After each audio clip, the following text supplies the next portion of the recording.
as usual, Elvis, the internet is undefeated. I had to cut about 20 slides of memes out of this presentation because we wouldn't get through any of this. But here's the Donald Trump coming out and a photo from when they killed Osama bin Laden in there with the raid. Just looking at and just like, he's still alive. How is he still alive? Basically insinuating that they called the hit on him. Now, if you haven't noticed, John Ruddick with the patch on his ear, this is where it comes from. People in the Democratic Convention are standing in solidarity with Trump. Many have written "fight, fight, fight" on their right ear with a patch because Donald Trump their leader's sort of been wounded per se, and I'm assuming that's exactly why you rocked up today, John. You didn't. No, I don't have a story. Out of the car. No, solidarity with Donald Trump today, and okay, good. I stand with all political leaders who have been unfairly shot at. That's very good. That's right. Very good. But yeah, guys, look, there's the developing story that's been coming out is Biden saying he'll quit the race if doctors basically tell him to, and that's exactly what we've seen. Now, with regards to the shooter, I did mention a few facts about him.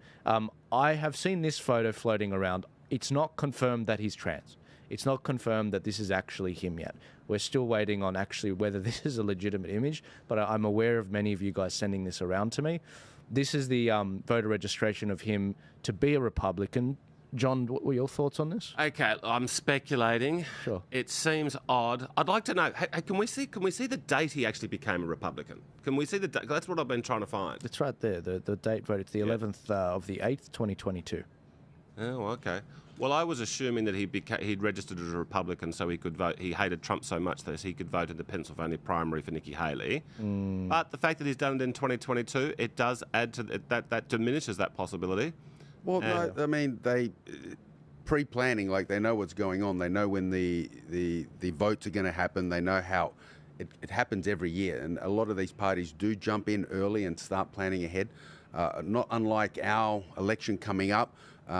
We've got a federal election supposedly coming up next year. But last year, I know a lot of the major parties were already canvassing for candidates and getting things ready, almost a year and a half well before it. So I wouldn't, that still doesn't remove that possibility from it. These organisations might jump on these sort of things to be well and ready, prepared for that sort of situation. I'm with you. I think that's the reason that he registered there. It's interesting because, he might have registered on the 28th of September 2021 to be a 2021. 2021, the registration date. But he did actually bully many of his classmates for voting for Trump candidates, as well. And Hispanic, there was one Hispanic classmate, he was saying, but I'm Hispanic, I like Trump. And he's like, well, you should hate Trump, because of what he's doing to your people. Well, that's interesting. So and this is the problem, there's conflicting evidence on this. However, what's not conflicting is the fact that he did donate $15 to back the blue.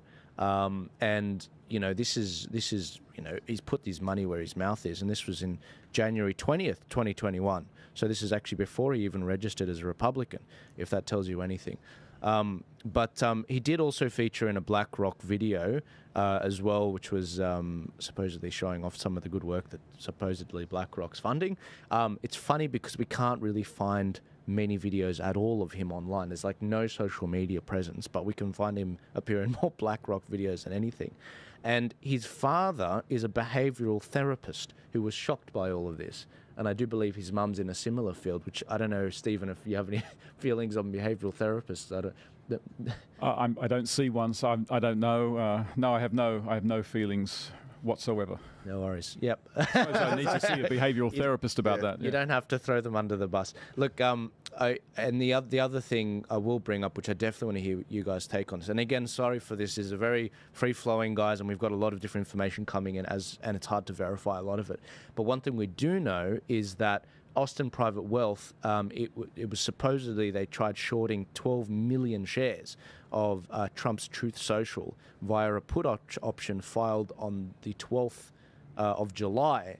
And this is unclear whether this has actually happened. Supposedly they put this in on the 30th of June, and it was actually an error by a third party that put it through. And supposedly they made a public statement saying, look, that we actually made an error and this and that, and you can't just withdraw a short if you've actually made it. It does sound like there was an error there, but it just why the errors all in one direction? I just want to jump back on a point, just very quickly. That organisation that he donated to, I believe, is one of the organisations that pushed for Democrats to register as Republicans. And the fact that it was done prior to him registering, it kind of also goes along with that theory as well. I do believe that was a Black Lives Matter organization, wasn't it? He was 17 when he did it. He made a $15 donation to Act Blue, a political action committee that raises money for left-leaning and Democratic politicians. Now, you've got to remember that to register as a Republican is free. Anyone can do it. So you've got to ask yourself, which of these actions would more likely represent sort of the true nature of this guy, the one that's just free to do, or the one that actually cost him some money? And it seems to me that the one that actually cost him some money would be the one that would probably be more reflective of where his views were. Yeah, that makes sense. Yeah. So guys, it's a developing story on that. It sounds like that particular shorting of the stock was actually unexplained, but I was reminded of the fact that when 9/11 happened, the United Airlines also had a mysterious shorting of their stock right before 9/11 attack actually happened, and there was no answer provided, decades after. So a lot of Democrats have been coming out and making the point, this is terrible, violence is never the answer. Obama, Biden, everyone on the news talking about it. But look at this, guys. Democrats look to strip Secret Service protection from Trump if he's convicted. This is on the 20th of April. Yeah. This is who we're dealing with here. Yeah. Another story. And this person commented, that's one hell of a community to know. A Democrat, there's no room in America's democracy for political violence. I'm grateful for law enforcement's fast response. I'm glad the